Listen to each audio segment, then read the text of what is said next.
If we go back to the early 70s, this village was very different than it is now, in that there was loads of things going on. There was, I think, about 7 nightclubs and about 8 different pubs that had resident bands, and it was buzzing. Great little village. Not that it's much now, but it was then. But the crowd got together when they did get together and says, look, let's start a festival. Now, festivals were rare and far between in the 70s, but Salt Hill had one. And they called it Have a Whale of a Time in Salt Hill. So I worked with Claude at the time, and they came to me and they said, what could the soccer club do? It was Salt Hill Athletic then. And I said, well, we could play soccer. So we decided we'd have a 5-a-side. And I'm standing on the hallowed ground here, the natural amphitheatre of Salt Hill Park.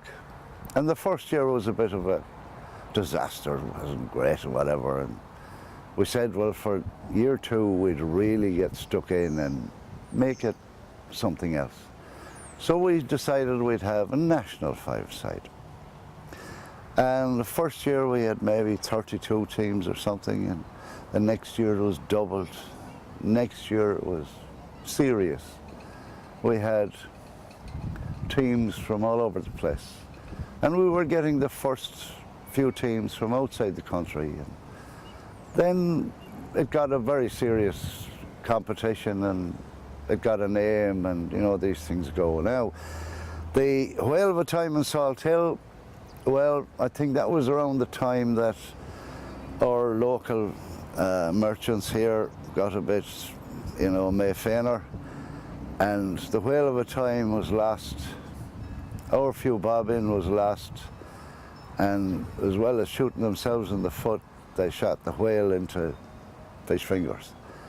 And but the 5 stayed going, and still is to this day. And great, great, great stories over the years of events and things that happened, and disasters and great things and funny things. Not that they were funny at the time, but it'll take a good book to get rid of them all.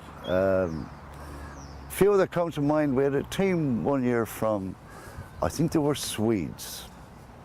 They were all 6'6", blonde, played brilliant football all day Saturday. There were 3 matches. They were impeccable. Everyone says, we're going to back those tomorrow. I says, nah, I was right. The good women of Galway got hold of the 8 of them. They were never seen for the rest of the weekend. They were only gorgeous fellas, so the women got them. We never saw them again. They arrived, I think, after the final, or 2 of them came, and they looked spent forces at that stage. It was a year on the Friday evening, there was 6 inches of water up here. Would we cancel? Nah, God looked after us. Clear by the next morning. Another year we had a drought. It was like a rock.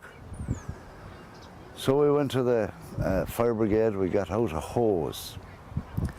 And up the top of Dalysport there, we decided we'd go in and get a hydrant. We didn't know a lot about it now, but we put the hose onto the hydrant and we said, go.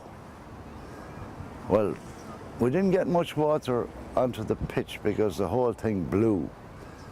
And Lonigan's was flooded, water rolling down the hill here. Guards had to put on their Wellingtons coming out to the service station, or the station here, see what was going on. There was great things happened over the years. I have to say I enjoyed it. Why did I stop? Maybe it was getting tired, maybe it was time for new blood. I certainly enjoyed my time doing it, but the decision I made was a fond one, in that a young lad who was playing in the under-13s came up to the control cabin and he said, what time is my next match, sir? And he says, you know, my dad, he was playing last year in the grown-ups, and my granddad, he was in the final 15 years ago. I says, oh God, 3 generations, that's enough. So it's in good hands now, and let's hope it keeps going another 40 years.